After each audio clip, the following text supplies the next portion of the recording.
Hello everyone. Today I'm going to share a story about trust between people. In this film, lies and trust are intertwined, and danger lurks beneath the game, prompting us to wonder, in the face of the mighty nature, what choices would you make as a tiny human being? As a nominee for the Academy Award for Best Live Action Short Film, Beast centers its cinematography on the theme of confinement, and through elaborate framing, it becomes a key tool to drive the narrative and deepen the theme. In terms of framing, the film constructs a sense of enclosure from multiple dimensions. The train window at the opening not only displays the title but also frames the two boys. Combined with the cramped and enclosed space of the carriage, it directly establishes the tone of confinement. When entering the mining area, small holes in the barbed wire form natural frames, confining the characters to a restricted perspective and enhancing the sense of environmental imprisonment. The natural environment also serves as an important carrier of framing. The basin where the two boys are located is surrounded by sand dunes, forming a natural predicament, while the narrow path flanked by green trees along the way further sustains the sense of spatial oppression. Dark windows in the mining site, shots along the edge of the mudflat, and other scenes all use physical objects or scene layouts to build enclosed frames, making confinement a visual norm. As a narrative tool, these compositions achieve a powerful expressive effect. Frame compositions and close compositions together create an oppressive and heavy atmosphere. Combined with sound effects such as wind and white noise, they allow the audience to intuitively feel the tense environment the characters are in. The compositions externalize the character's psychology. The close-up of the bald boy framed by the train window embodies his guilt, fear, and regret for accidentally killing his companion. When the crew-cut boy flees, he is placed in a tiny corner of the frame, using the grandeur of nature to contrast with human insignificance and loneliness. Additionally, the compositions foreshadow the plot. The tilted carriage composition at the opening hints at unease, while the closed shots in the mining area signal subsequent dangers, driving the story towards a tragic ending. All compositions are closely linked to the theme, depicting both physical barriers and the inner predicament of characters trapped by interests and guilt, making the metaphor of beasts deeply rooted in the hearts of the audience and achieving a perfect integration of audio-visual language and narrative theme. To make a good film, proper color processing is also indispensable. Through the selection and handling of colors, unique aesthetic value and effects can be created. The entire film has a unified and harmonious tone that is extremely comfortable, with low color saturation presenting an elegant gray feel.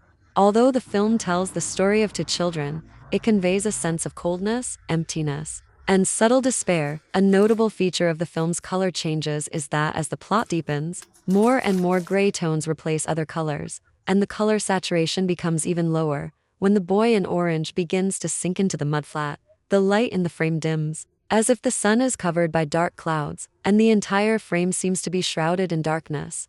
The low saturation colors and dark light foreshadow the start of the film's tragedy and subtly heighten the increasingly oppressive and desperate atmosphere. When Taylor searches in vain and wanders aimlessly, the frame temporarily loses all color, leaving only a screen full of gray that merges with the confused Taylor. It is not until the appearance of the little fox at the end of the film that color returns to the frame. But it is too late, the tragedy has already happened. The appearance of the little fox at the end elevates the film. In a film, shooting techniques are also very important.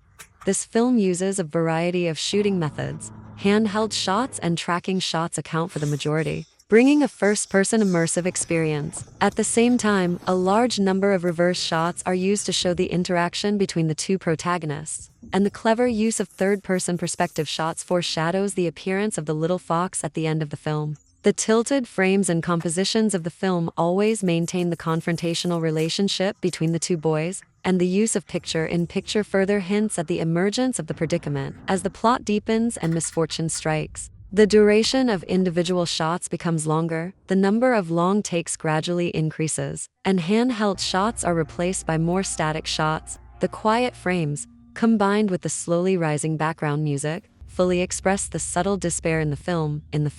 The director and cinematographer use complex and varied mise en scène, camera movements, and a wide range of shot sizes to express characters' emotions. Wide shots and extreme wide shots are unparalleled in displaying space and rendering momentum. This film uses many wide shots and extreme wide shots to show the profound background and vast scenery. For example, when Taylor runs back only to find a quiet mudflat, standing alone in the mire. It shows his inner confusion and panic. Medium shots can well show the interaction between characters. The film uses a lot of medium shots at the beginning to show the communication and confrontation between the two boys. Close-ups, on the other hand, focus more on revealing the characters' inner worlds after Xiaoju gets into danger. Many close-ups are used to show the panic and confusion of both Xiaoju and Taylor. The combination of shot sizes from far to near complements the escalating plot in the subsequent plot. As Taylor begins his aimless journey on foot, the shot sizes gradually widen from full shots to wide shots to extreme wide shots expressing his low mood. The fade-in and fade-out dissolves perfectly show Taylor's inner entanglement and confusion during his journey. Some shots seem to be close-ups but are actually wide shots, while others seem to be extreme wide shots but are actually close-ups. This conversion of shots constantly emphasizes the contrast between humans and nature, evoking confusion about who is truly tiny and who is more powerful. From being locked in the carriage at the beginning to pouring water on each other's heads and throwing stones, the game is full of dangers. However, neither of the two noticed the hidden dangers that had always existed. And ultimately, a tragedy was caused by the game of truth and lies. It is a psychological battle from start to finish. Trapped in lies in the first half and trapped in emotions in the second, the appearance of a passerby rescues them from the emotional predicament, and the emergence of the little fox makes people understand the importance of trust.